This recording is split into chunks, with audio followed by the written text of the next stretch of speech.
Morning, everybody. Today, Friday, is apparently the UN International Family Day. And I've had for some time an activity plan that you could do while we've got a little bit of time, all about music in your family. We're always talking about, aren't we, how music is really important for all kinds of important things. It's people use music at happy events and sad events, and you probably use music in the day to cheer you up or calm you down, or just while you're busy. People use music when, to make boring things like car journeys and things more interesting. So I thought maybe we could have a look at the kind of music that you like in your family. You could maybe just start with you, and then the family that you live with right now, and then maybe if you get interested, it'd be interesting to ask some other people, maybe some older people in your family, some questions about the music that's important to them in their life. So the kind of thing that you could start with really is just, what's your favourite song maybe, or piece of music? That's quite a difficult question to answer really, especially if you're older, because as you get older you like different kinds of music. So maybe you could say, what's your favourite pop song ever, or your favourite song from a musical, or your favourite hymn, or your favourite nursery rhyme. So lots and lots of different things that you could do there. A really interesting website, if you wanted to ask when you're doing your Zoom calls or your phone calls to people, you could ask people what was the number one in the charts on their birthday. And there's a really interesting website which I'll show you now, my cunning candle holder arrangement, so you can see that. So this website, if you go to Google and put in this day in music,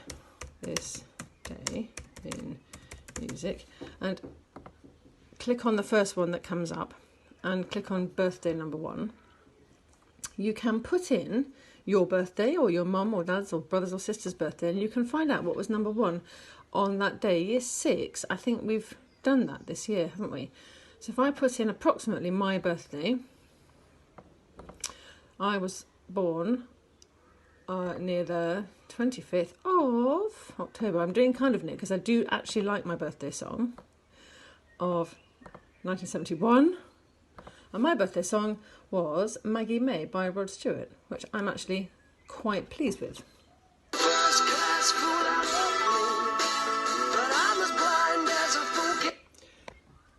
So that would be a nice thing to do, find out what was the number one song in the charts for all the people in your family, all the people that you live with.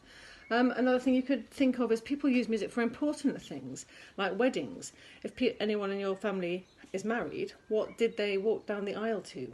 What did your mum or your aunts or your sisters walk down the aisle to, and what was their first dance? Because people think quite a lot about that. Ours was Saturday Night by Whigfield, because we met dancing to it. So at our wedding, it's a dance, it's a bit like the Macarena way, there's a dance that goes with it, and I was pleased about that because I don't really like dancing in front of lots of people, and everyone joined in. Okay, you could, musicals are a massive thing, aren't we? We really like musicals. Ask people what their favourite musical was, and maybe listen to what they are. Can anyone in your family play anything? Anyone play any instruments? You all play quite a few instruments, especially in Key Stage 2. But does anybody else play stuff?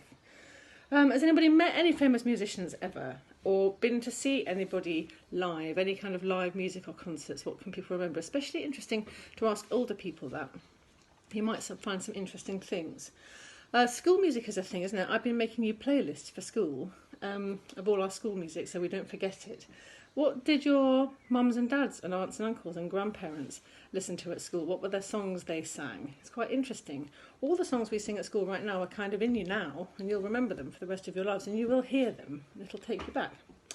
I've written down all the ideas on the fridge, so I'll just show it to you without switching my phone off and without showing you what a mess my kitchen is. But you might have other ideas of your own. So a few ideas to a little bit of research, a research project. Now you could make a poster about it, you could just talk about it, you don't have to write anything down if you don't want to, or you could make a family playlist, a bit like the playlist I've been making. Now if you know how to make a playlist on YouTube already, I'll say goodbye to you now, but if you don't, I didn't, somebody very kind taught me, I'll show you now because it's quite a nice thing to do. So everybody who knows how to make YouTube playlists and thinks they can get on themselves, bye-bye and have a nice weekend. Everybody else, if you don't know how to make a YouTube playlist, this is how you do it. First of all, you do have to sign into YouTube, and I managed to do that. I can't remember how, but it can't have been that hard because I did it all by myself. I was quite pleased with myself. When you get there, let's put Maggie May in, because that was my birthday song, so I'm going to start with that one. Let's see if I've written it wrong. It's because I'm trying to do two things at once. Maggie May by Rod Stewart. When you all the choices come up of all the different versions, which you could listen to. Remember, the important thing to do is listen to this stuff. You click on these three little dots that appear here, and it says Save to Playlist. And then these are all the playlists I've been making you. Now, I was fiddling around with this, so there is a family playlist there, but I'll show you how I did it. So it says at the bottom, create new playlist, and I'm going to call this playlist Family Playlist 1. And then down here you can choose who sees it. That's always really important, isn't it, on the internet? You don't want just anyone to see stuff. So you can have it public. We don't want that. We don't want everybody looking at our stuff. You could have unlisted. This means that if you send your grandma or your aunt or something the link, they would be able to see it. And that's the one that I use when I put your school ones on, so that you can all see it. Nobody else can find it. So that one, it might be useful. Or you might just want only the people in your house to look at it. So I'm going to pick that one. And then right down here, it's nearly hidden on my computer. On your phone, it's easier. It says create.